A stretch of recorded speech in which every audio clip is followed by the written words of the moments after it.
Hey guys, welcome to Motoroids.com. My name is Amit Changani and today we have this beast of a machine with us, the Land Rover Range Rover Sport, and for model year 2019 this has received quite a few updates on the interior, on the exterior, and I'm going to let you know all about this. But the first thing that you need to know is that this is quite a distinctive machine in terms of the fact that it's very well behaved on the road and is very capable off the road as well. So the suffix sport essentially implies that unlike the Range Rover, which can be a little bit unwieldy on the road, although it's very capable off the road, this one is very well behaved and rather sporty on the road as well.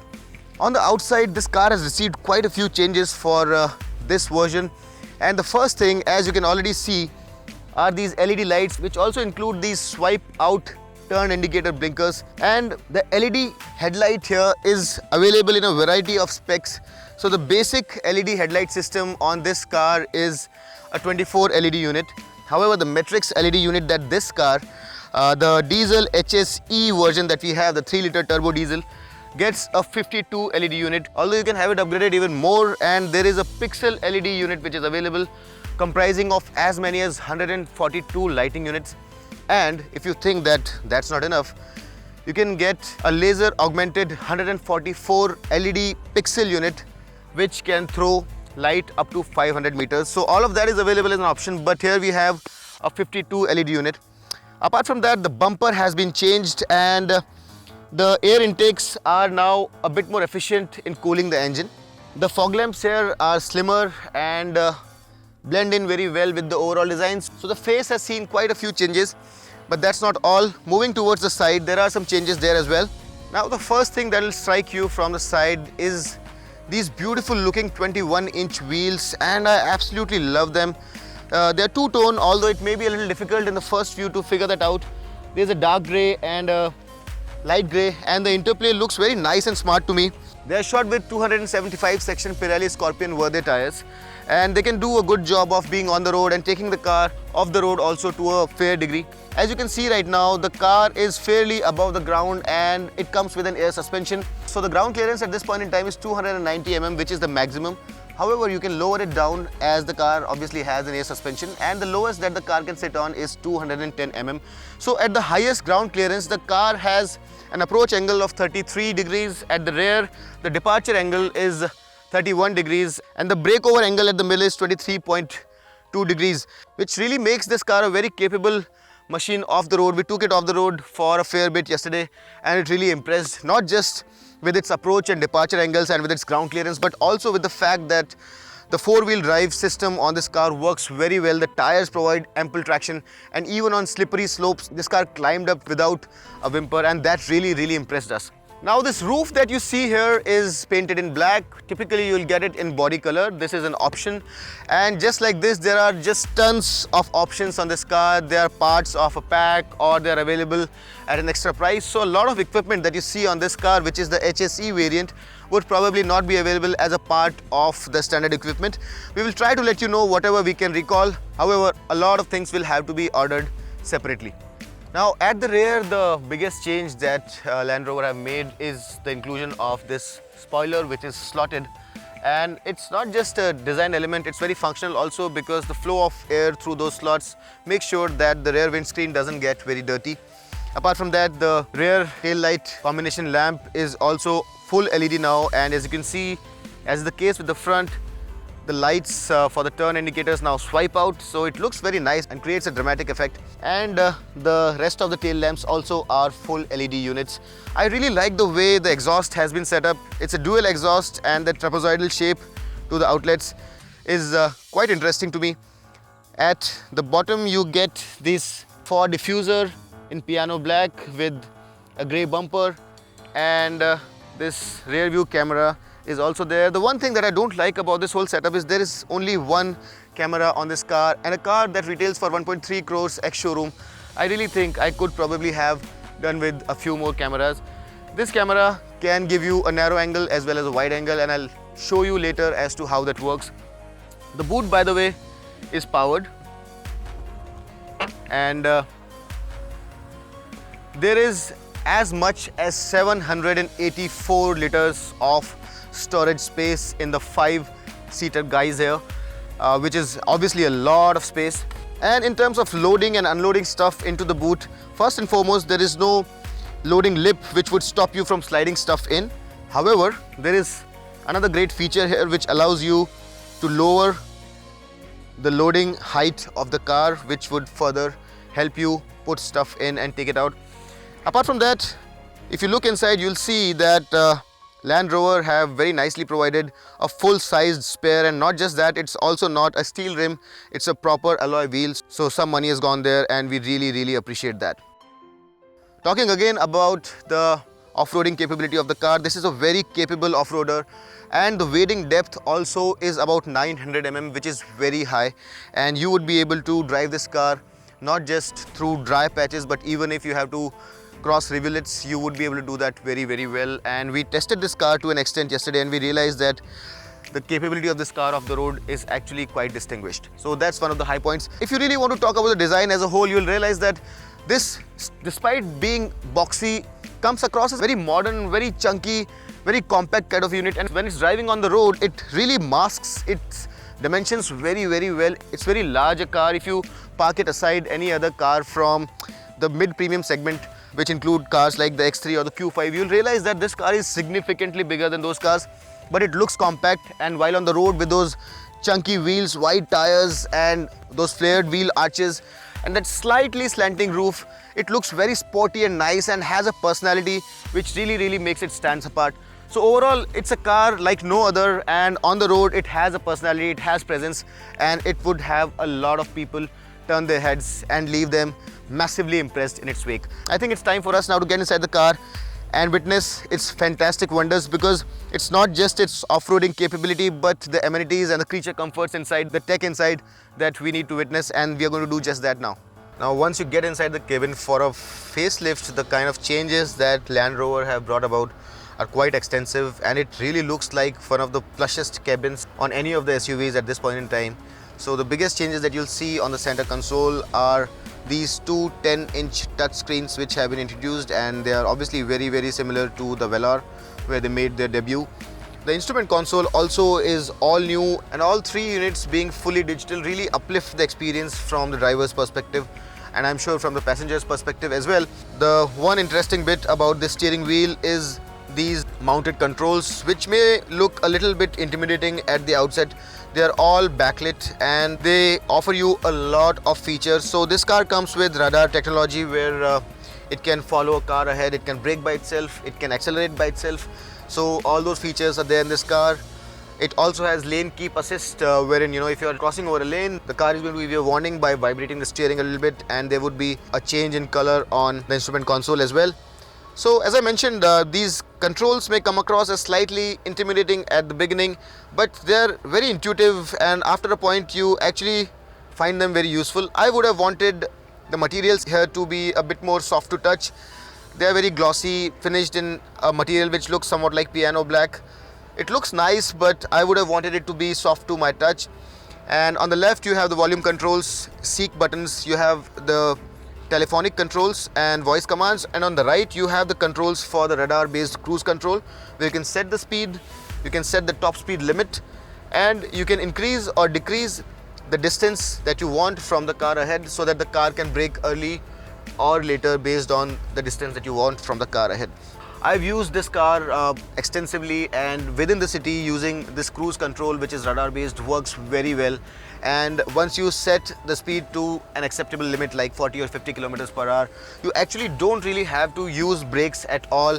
The car really brakes by itself very beautifully, and just by using accelerator, you can drive through the city. The car is going to just identify vehicles ahead, brake, keep distance, and that really helps a lot and makes driving a lot more hassle-free and more convenient.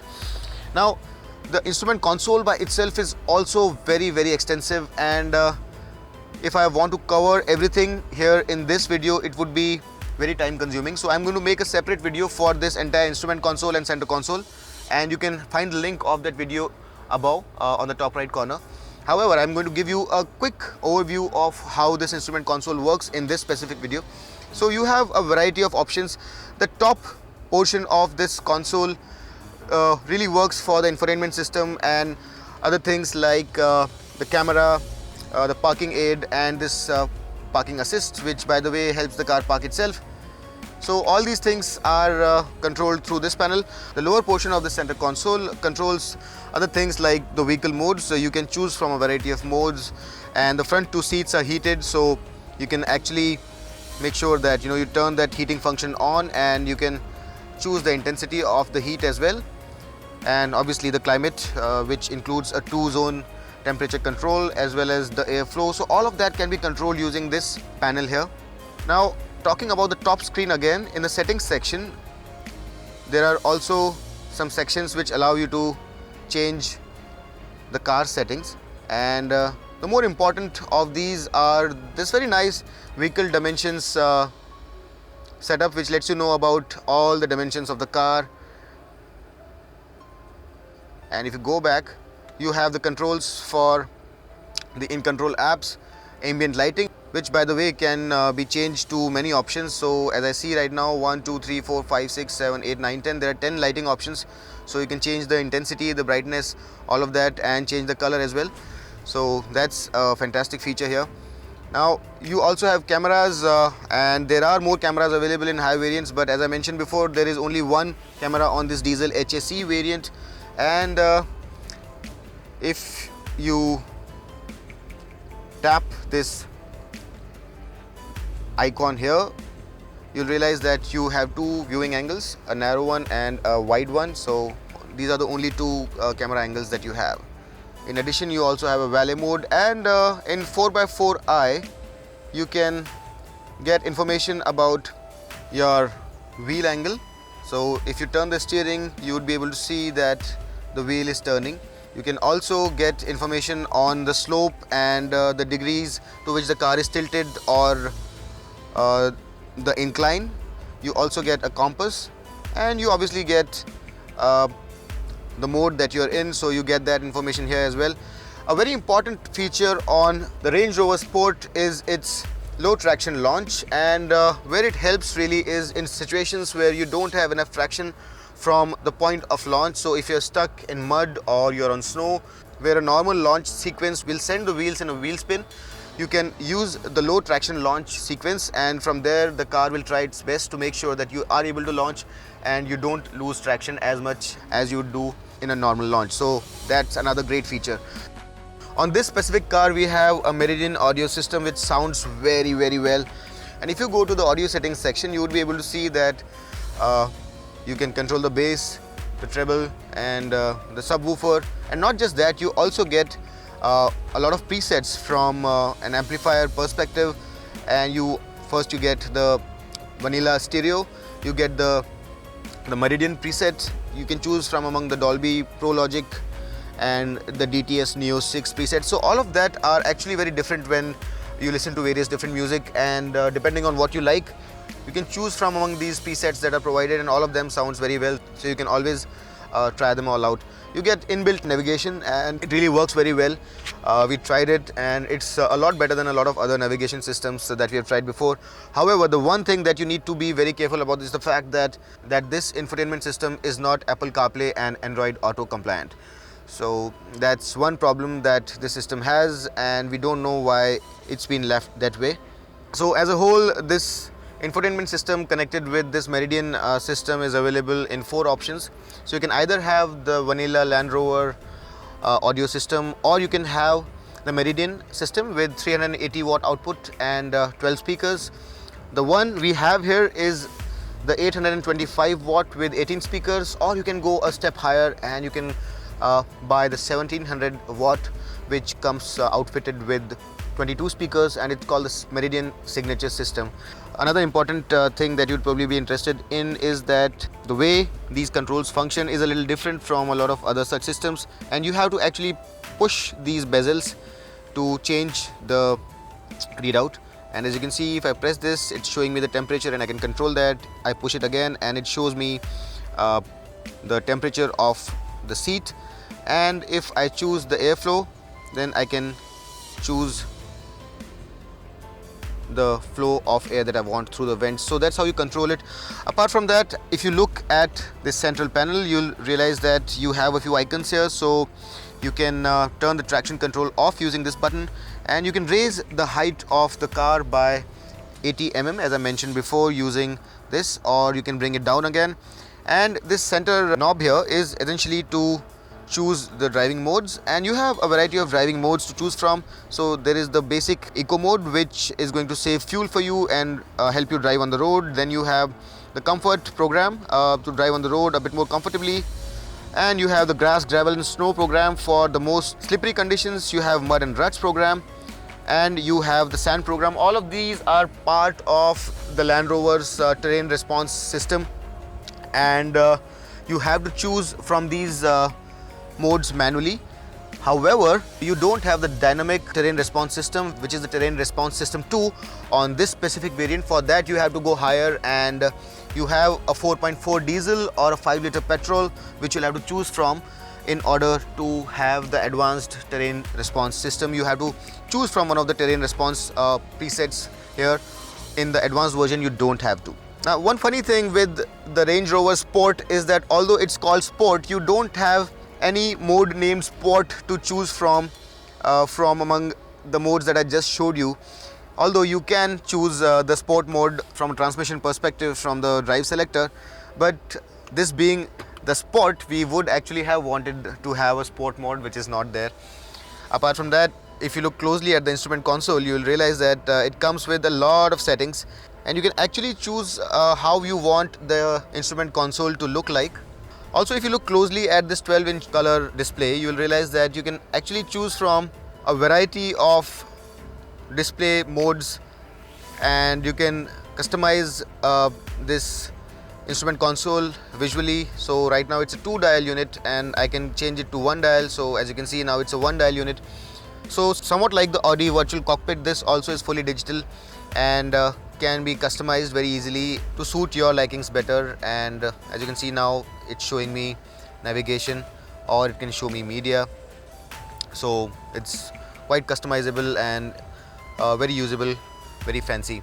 On the steering wheel, apart from these buttons which are all backlit, you also get these paddle shifters, and that's about the infotainment system. But another party trick that the Range Rover Sport has up its sleeve is this gesture controlled sunroof, and you just need to swipe your hand like this to activate the motion of the sunroof. Another swipe in the opposite direction is going to make it stop. It makes life very easy while you're driving, so you don't have to hunt for the buttons, and you can just swipe your hand and make the roof work. Now, coming further towards the left, you will see that the glove box here is very distinctive. It's probably one of the largest glove box units that I've seen, owing to its massive width. And there are 2 glove boxes, and you can control the opening and closing of both using these buttons here. You have another glove box here which has your DVD insertion slot as well as a power socket, and it's finished in a very nice soft to touch material, a very velvety material, so it really adds to the premium feel inside the cabin. If you look very closely at the center panel, you'll realize that you can slide this cup holder section shut with this cover here, and it's finished in a very distinctive kind of a material, and it feels nice. Although it's not one of the richest materials, but it's very nice to touch. You have these 2 large cup holders here, and if you flip open this armrest, you'd realize that there is a wireless charging unit here, and underneath you get a very nice big compartment where you can put probably a couple of cans, and it's chilled. So that's a great feature, and will keep your drinks chilled very well. You have 2 power outlets here, both 12 volt units, and you have 2 USB sockets and an HDMI in, along with a micro SIM slot here. So all of that is available right underneath the armrest, which by the way is not adjustable, but it's just too wide and too big for you to even want it to be sliding. However, if you find this armrest insufficient, you also have this individual armrest here, which by the way can be adjusted for its position using this screw here. So you can change where you want this armrest to be, and it will stay there. The seats are very comfortable by the way, and they are fully electrical, and they also have lumbar support, so very wide, very big seats. The mirrors are auto dimming on the outside, on the inside, and all the windows are one touch up or down. You also have memory for the seats. So overall, a very nice looking interior. The most impressive thing about this interior, if I have to talk about it from the driver's perspective, is the commanding view of the road that it gives you. You really sit very high up, and it's one of the most commanding driving positions I've ever seen in any SUV. And despite being such a huge car, the A-pillar is not all that thick, so the visibility is very, very nice all around. The bonnet looks very nice and chunky from the driver's perspective, so you really feel that you're driving something really big, massive. And while sitting in the driver's seat, the one very different thing that I realized is the fact that unlike a lot of other Audis or BMWs which really wrap themselves around you, this car really feels very massive, and someone who's sitting on the side feels as though he is at some distance. And that really is a charm of the Land Rover in some way. It really feels its size, and you really feel like, you know, you're driving something really substantial, really huge, although it drives very well, and I'm going to talk about that in a bit. But the feel from behind the steering wheel is that of driving a very, very big car, very massive car, very powerful, very potent car, and that really, you know, is something which would appeal a lot to the power people. In terms of the materials used, I see leather everywhere. The dashboard has swaths of leather. The armrests, this armrest here on the door panels, everywhere you have swaths of leather, so everything is covered in leather very nicely. These touchscreens also are finished very, very well. The resolution is very good, the response to touch is very good. However, the way the system processes the information, so the time it takes a moment before it responds to the touch and brings something up, so there is a very mild lag, but I'm not complaining. It's very rich, very nice, although there are a lot of reflections, so maybe something could have been done about it. And the one thing that you can probably do to cut the reflections is the fact that you can change the screen angle and make it suit the ambient lighting, so that, you know, there is no reflection and it looks nice to your eyes. You can also turn it off if you so wish, and that's a good feature to have while you're driving in the night. So overall, a very nice cabin. There are a few bits that I don't like in terms of quality, and I don't have soft touch materials in the innards here. So there are some parts which probably could have been a little better finished, but overall a very nice cabin, and I'm not complaining at all. I really feel special sitting here, especially with these screens and everything. I really think that it's one of the nicer places that I've sat in, and I really loved my time behind the steering wheel. So a fantastic experience and a very well built cabin. Now let's get behind in the second row and see how comfortable or uncomfortable seats there are, and that obviously would be an important point to discuss because a lot of people are going to buy this car for their family as well. Now before I get out, I would want to talk about these panels as well. Probably you're not able to see it, but there is a 1 liter bottle inside, but as you can see, it's not very easy to bring it out. You really have to pull it and it has to be twisted, so there is not enough space for a 1 liter bottle to be put properly, although you can put half a liter bottles, and that's a bit of shame. I would have wanted this space, knowing how much space is there, to have a proper slot for a big bottle, which is not there. Although you have some space here and you can use it to put a wallet, and that's that. A big proper bottle holder is missing in the door panel. Now before I get to the second row of seats, a small detail that you'd probably appreciate is that the doors get sucked in by themselves, and which means that the doors will not be left ajar.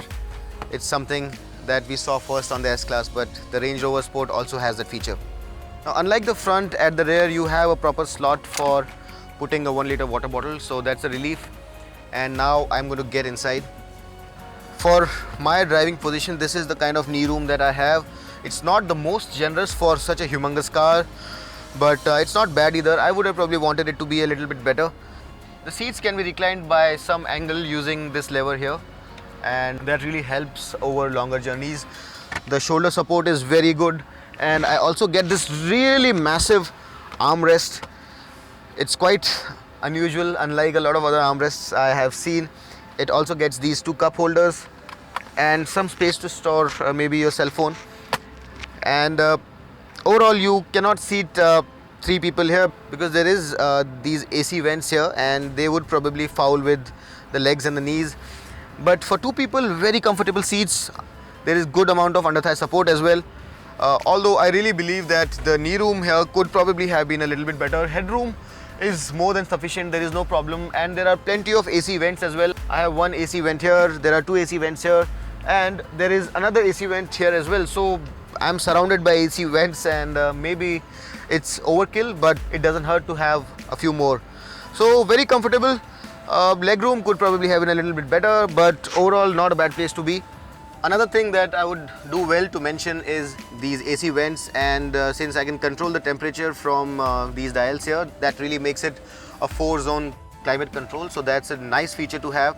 I can also control the flow and a lot of other things. Two vents, there's some space to put stuff here, but more importantly I get two USB sockets and a 12-volt socket.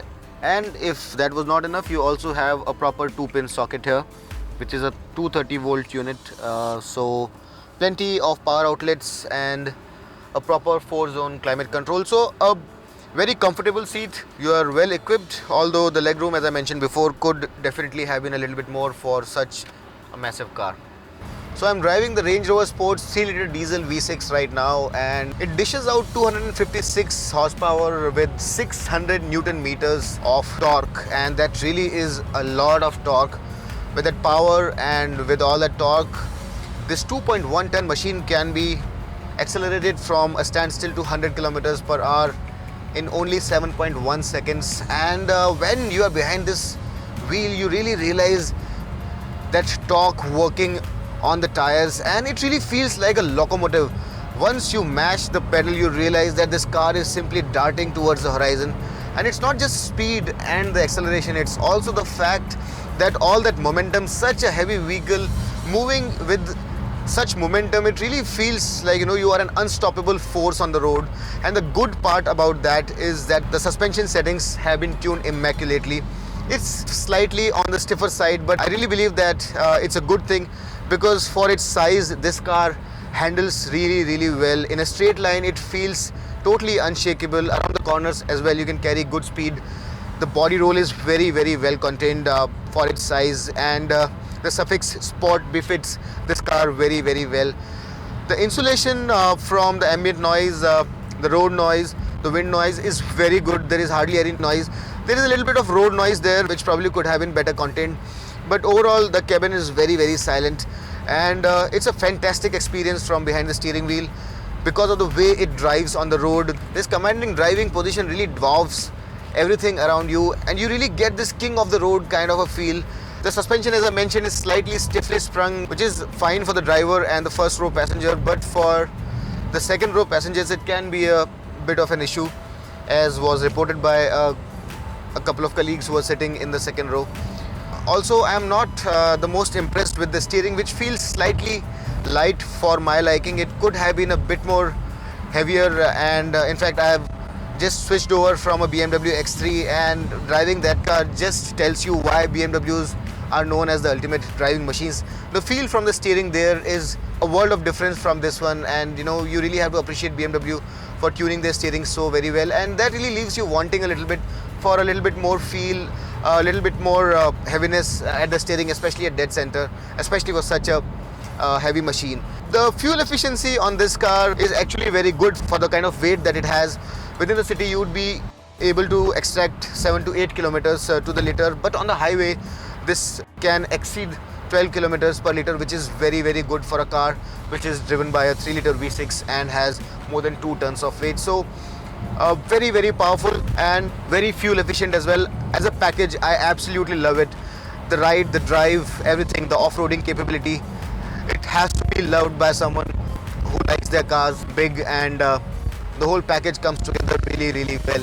But just to let you know, the V6 diesel is not the only option you have. You also have a monster of a 4.4-liter diesel, which can be bought and which comes with even more options and features. But if you are a maniac and you want all the power in the world, you can also go with the SVR version, which is a 5-liter petrol, and you'll have more than 560 horsepower and 700 Newton meters of torque. So that option is also available for 2 crore rupees ex-showroom if you want that sort of madness.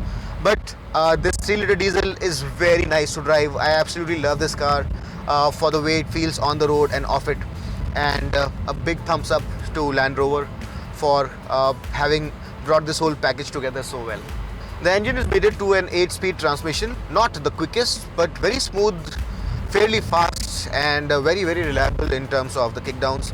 So a very good engine transmission combo, something that feels very smooth and nice to operate, and no complaints whatsoever on the engine transmission combo. So how does all of that add up? Well, to start off, the prices of this car vary from 93 lakh rupees ex-showroom all the way to 2 crore rupees ex-showroom, which is quite a swing. However, the car that we have here with us is the diesel 3.0 HSE, and it retails for 1.3 crore rupees ex-showroom. And if I really have to talk about the relevance of this car, I'll also have to find a proper competitor for this car. And much as I would try, I think that there is no proper competitor to this car, because it's a Range Rover and it drives very well. So if I have to compare with something, I'll compare it with something like the Porsche Cayenne, or maybe the BMW X5 or the X6. However, none of those cars have the kind of off-roading capability that this car has, and that really sets it apart in the sense that it drives very well on the road. It really handles very well. It's got its own personality. It's a proper SUV. It doesn't want to make any pretensions about the fact that it's an SUV. It's a proper Range Rover SUV, and that image cannot be replicated. However, it's fantastically capable off the road as well, and that's one area where none of its competitors can really come close. And in that sense, for the kind of money that you're spending, you probably don't have a proper alternative for this car. And that's the reason why Land Rover have every right to charge the kind of money that they're charging for this car. If you're someone who really likes his off-roaders and wants a car that he can travel around in his family as well, I really think that the Range Rover Sport is very difficult to beat. So if you are someone who loves off-roading, who wants to go out for his adventure and has a lot of money, who wants his car to drive well on the road and off it, I think this is one of the best choices you have in the market today, and you should go ahead and take a test drive of this one. There is a very little chance that you'll find a proper alternative to this one. I earnestly hope that I was able to sum this car up for you, and this video review was useful to you. If you liked it, do hit the like button, subscribe to Motoroids. Your subscriptions, your love, your likes, your comments, your shares is the fuel that keeps our fire burning, and especially knowing how expensive the fuel is, that really means a lot to us. So I really hope that you like us and you subscribe to Motoroids, and until next time then, this is Amit Changani signing off. Rev hard, rev free, and drive safe.